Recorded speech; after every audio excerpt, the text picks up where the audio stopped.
Iñaki Irazu Garmendia, Asteasun jaio zen 1954an. Bertan eman zuen haurtzaroa. Nerabe eta gaztaroa berriz Andoain herrian. Idazlea betidanik, ez da? Gazte deporatik. Joera, bai. Joera hori hartu genuen, eta gero, behin telebistan ere esan nuen bezala, joera hori ere indartzen da, ez da. Txikitan, umetan,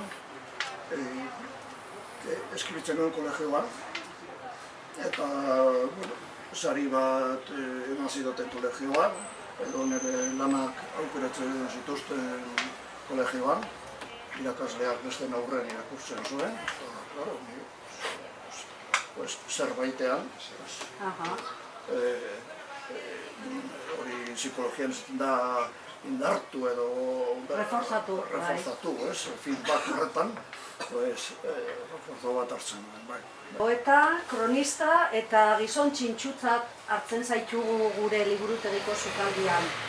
Eta hori da, esango dizuet, anekdota bat kontatuko dizuet, izango die igual 8-9 urte hola, nun azaltzen da Iñaki gure mostradorera, liburu bat, filosofiako liburu bat eskuan zuela. Eta esan zigun, liburu hau bueltatzera nator.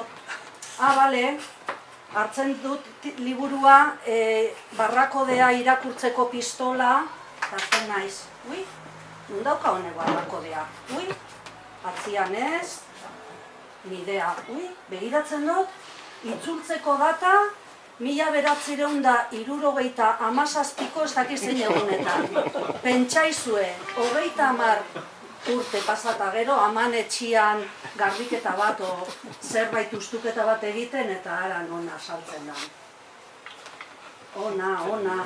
Bueno, bestei gabe, usten zaitxustet, ongi etorri berriz gure sukaldera, eta gero pintxito bat jango, bale? Ondo iruditzen bazaizu. Hori zure dira. Ez dakit, txintxo horrekin askau konpentzituko zenituen, ere ezagutzen naute. Bai, badaukazuzuk ere iragan bat? Bai. Orduan, ez dakit, konpentzitu da geratuko diren, baina, Dale. Bai. Oso ondo, mila esker, venga. Bai, eskerrik asko. Jarri lapikoa zutan. Gogoan dute liburu hori izan zela, filosofiari buruz, olako bat, eta orduan filosofiaren historia edo olako bat. Eta orduan, hasiko nintzen nonbait beste garai naziagoak, eta hor geratu zen etxean. Eta egin nuenean buelta bat, eta zinintzenean ordenatzen, eta hori ikusi nuen, liburu hori. Eta ikusi nuen, gaur egun, orain ere berritzen ari naizen kontu bat, eta da, liburutegira joan, eta atera nuen, eta ikusi nuenan, ez? Nortzuk irakurri zuten, datak, eta egiten zuten sei hori, jartzen zuten sei hori, klak, eta orduan, etorren nintzen, da, bueno, sartzen nintzen, eman nuen liburu hori guztat. Batzutan, zor batzuk sortzen dira, eta, izan behin, zor guztiak ez ditugu ordendi, ez? Ja ordain ezinak dira, baina, beste batzuk txikiak dira eta posible dira, eta etorren nintzen, entregatu nuen liburu hori. Ona etortzea, gaur, itzultzea bezala da, itzultzea da, bat, gustora sentitzen izan leku batera, ondoengo liburutegira, hain zuzen ere. Oroimen eder bat, ekarri nahi dut orain, liburuaren gainean, eta liburutegiari lotuta. Ze, aipatu dut hori liburu denak diala dialogo bat, ez da? Norberarekin. Eta Andoainen, badut oroimen eder bat liburutegian, orain bezala. Zein da oroimen hori, klaro. Iritsi nintzen Andoainera, 12-13 urte, aldi berean ez nintzen Andoaingoa, baina baina Donostira joaten nintzen, eta oso, gainera Andoainen jendeak erderaz hitz egiten zuen, kuadrilak eta esan zen gauza handia liburutegia. Liburutegian sartzea. Adibidez, aipatu dudan harreman hori asko eskertzen dudana, eta asko eskertzen dut nire oroimenean zan, karo, ni joaten nintzenean liburutegira zegoen Guardia Zibilaren kuartelaren aurrean. Duela 56 urte, irakurri dut, hori asko da, asko da. Eta Andoainen herriaren alde gauza bat esan behar da. Garai hartan, eta da, parentesi bat, garai hartan, ni dakidala eta esan didatenez, Bilbon etxegoen prestamu zerbitzurik. Eta ni etorri, eta bere alaba zegoen prestamu zerbitzua, Andoainen liburuak etxera eramateko aukera zegoen. Amitalkain liburu horretan, alondiga eta gana osio. Bilbon, esan didate, ez, duela hilabete batzuk sortu zen eztabaida bat, eta halako batean lagunak bota zidan,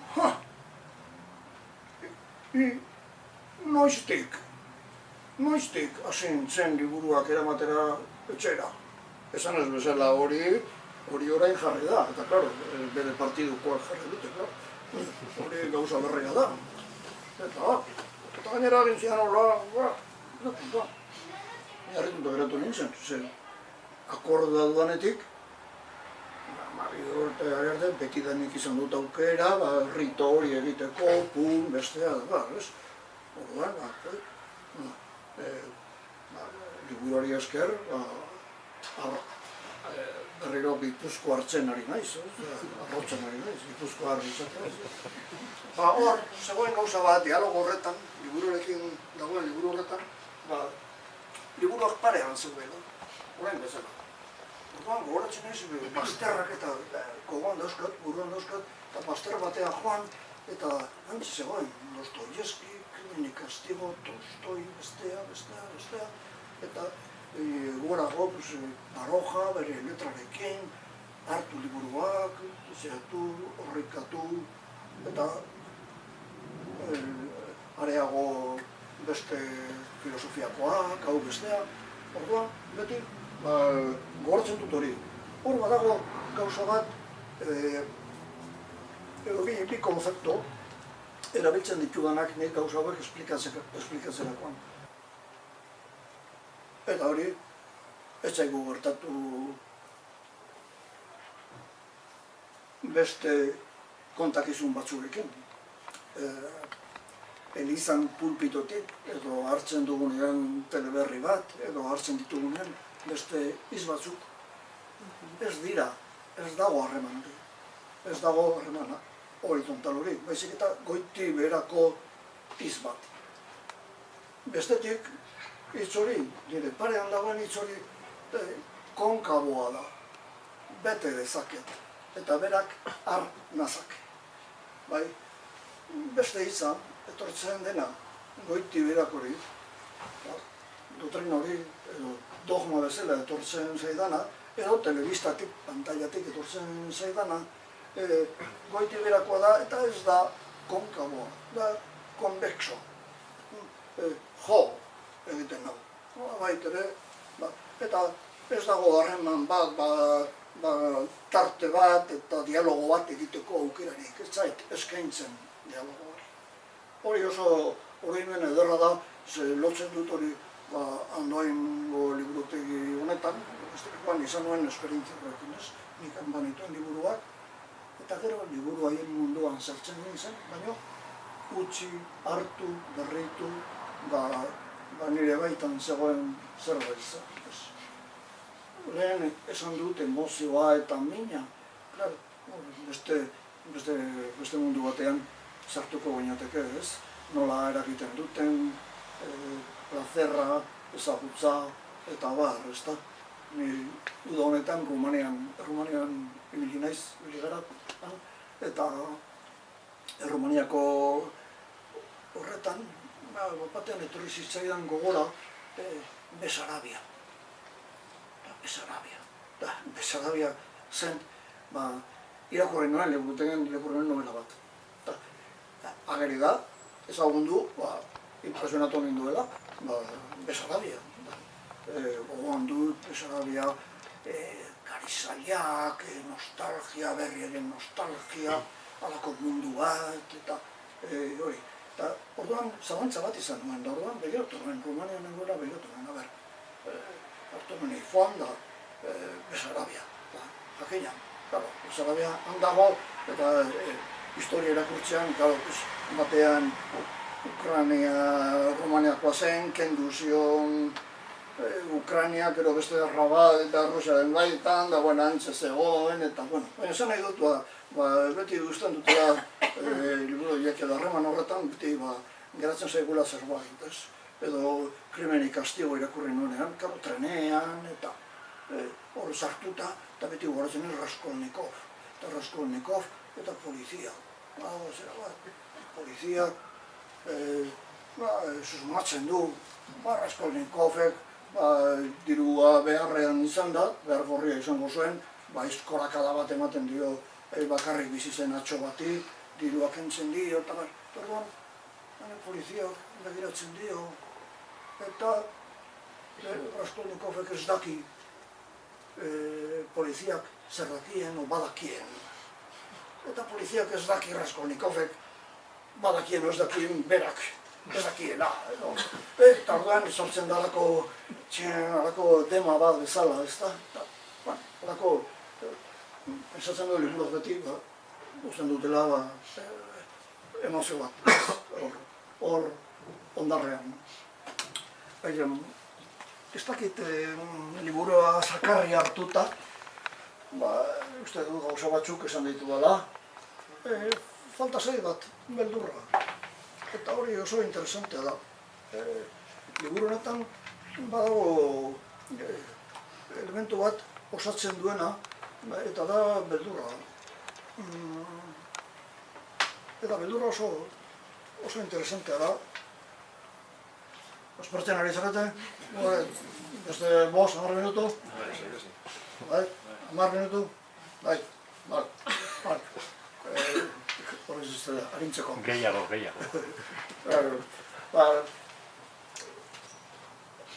Gauza bat ez dut aipatu eta aipatzeko zen, ezta? Eta orain bat aipatuko dut eta beldur hori eta ez dut aipatu non ze garaitan bizi ginen. Eta hori importantea da.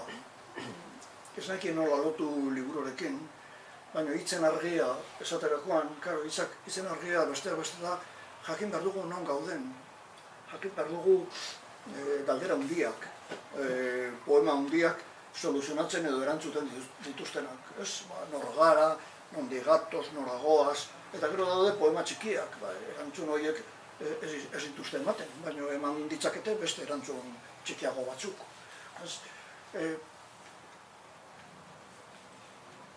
Nik ezagutzen du jendea, herri honetakoa, pasatu dira erantzun handiak, poema handitik, hau da gure kultura kristianoa, gero pasatu dira beste poema handi batzuetara, behar bada iraultza, marxismoa eta bar, eta gero pasatu dira edo itzuli dira beste poema hundira, Buda eta budismoaren kosmogoniak egiten dituen erantzun horietara. Baina ez dut, aipatu denen liburutegia badut azken oroimen bat aipatu nahi dudana, eta Hilden Biedma ere agertzen da, hemen, ez da? Eta gintzen dizuet, orain bai.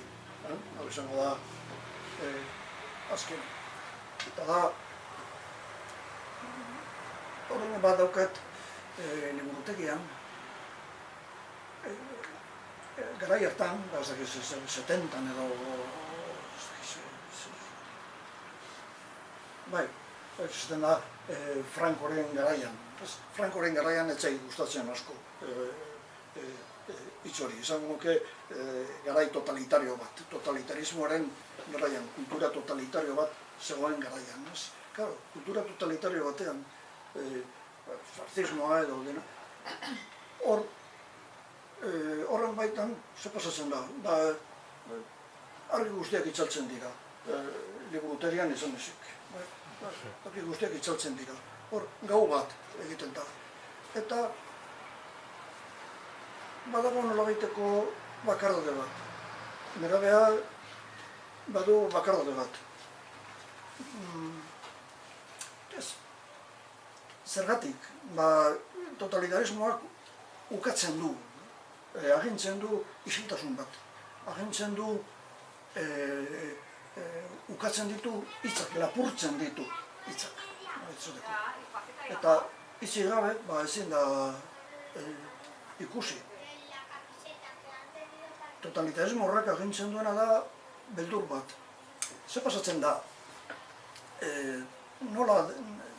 Nola definitzen zuten Espainiako poetak aro hori? Ez zuten zehazki definitzen, nahiz eta ezkertiarrak izan, nahiz eta komunistak izan, ez zuten ondo definitzen. Ez zuten ondo definitzen, ezin zutelako ondo definitu. Ezin zutelako egia hori esan. Lehen aipatu dudan konfliktu hori poesia eta politika, egia eta politika, totalitarismo batean egiten da muturreraino eraman. Hor gogoratzen dut, nirabe bat, oso keskatua euskal arrasarekin. Eta nork kutsatu zion edo nork eragin zion kezka hori euskal arraza RH negatibo, odolaren zerak, artikulu batzuk zeuden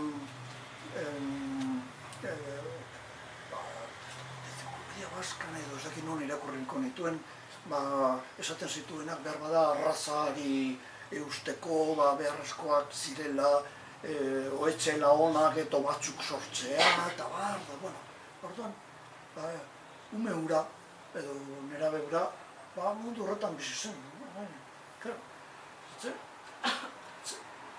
Zer pasatzen da egoera politiko horretan? Ikustezintasun bat agintzen duela. Mundu guztia ikustezin bat. Ikustezintasun batean bizi da.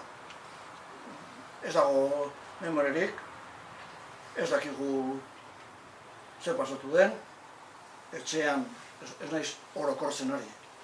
Ez naiz orokorrean hitz egiten ari, badakit etxetik etxera, ari naiz oro har hitz egiten. Gurean behintzat, ez dago hitzik, isiltasun bat dago. Eta ez daukagu memoria bat, nolabait ez daukagu historia bat. Gaur egon, ume batek edo hori ateratzen da kalera, ikusten du, Casa del Pueblo, eta beste batean Ikurriña, badaki abertzale, eta badaki beste batzuk ez daki zer, badago ikusgarritasun bat, eta badago agian aukera bat, jakiteko zerbait, norbere historiaz, norbere... Nik gogoratzen duenean, pensamentu hori, iraungo zuena urte pare bat edo hori, begira zelako ze anakronikoa, ez da, ume bat hori pensatzen, da mundu horretan bizitzen, da hori. Hori niretzat pasatzen da, egoera politikoatik, eta ez dagoelako inongo iztegirik, memoriarik adierazteko. Hasiko bagina, ejemploa kontatzen, badaude ejemplo oso esanguratsuak, baina luzatuko bainateke. Baina merezi du, hor, hitz lapurtu horiek zein ziren eta nola ze eragina izan zuten, hitz lapurtu horiek gure historian. Poeta horiek, leheno aipatu duenak, adibidez Blas Bladi Otero, eta uste bada Galiziako bat, eta hori inon aipatu izan dut, esan dute, longe noite de piedra, arrezko gau luzea. Definitzen du gauarekin, claro, gauan ze pasatzen da, inork ez du ezer ikusten. Elkarrenganako urkoa ez da existitzen. Politikoki eraikitzeko identitate bat, norberaren identitatea, oso zaila da, ez dakizu beste batek ze pensatzen duen, dena da oso iluna, isilpekoa, ez dago, ez da. Eta beste liburu bat ere osuspetsua izan zen, isiltasunaren denbora. Beraz, tiempo de silencio, gauza bera, ez da, hor dago isiltasun handi bat. Isiltasun handi hori, hasieran izango zen, gerra osteko izango zen, kriston leherketa da denean, gertatzen denean ondorengo isil hori, ez da, bon, isiltasun bat, gero isil hori beteagoa izango zen, edo senburragoa izango zen. Hala ere, isiltasuna eta gaua ondorio bat ziren. Eta ziren ondorio hori beste zerbaiten ondorio ziren. Eta hitz hori da beldurra edo izua. Izuaren beldurraren aroa, izuaren aroa. Karo, poeta horiek ezin zuten hitz hori erabili, ezin zuten beldur hitza erabili, zero orduan ez zuten argitaratuko. Hor bazituzten haien mugak eta behartuak zeuden metafora batzuk erabiltzera hitz hori egingo zuten. Liburu honetan badago beldurra, nire beldurra, zen nahi nuen, eta bukatu nahi nion dedikatu Angoindar bati. Eta pensatu nuen, Angoindarreria zendua dago, nire lagun bat, zendua dago. Eta gero pensatu nuen, eta bere emaztearea zendua dago, bai, orduan. Baina gero pensatu nuen, bai, baina seme alabak, semeak bizi dira, eta bere aizpak bizi dira, eta bar. Orduan, badut reflejo bat, eta erabaki nuen ez aipatzea.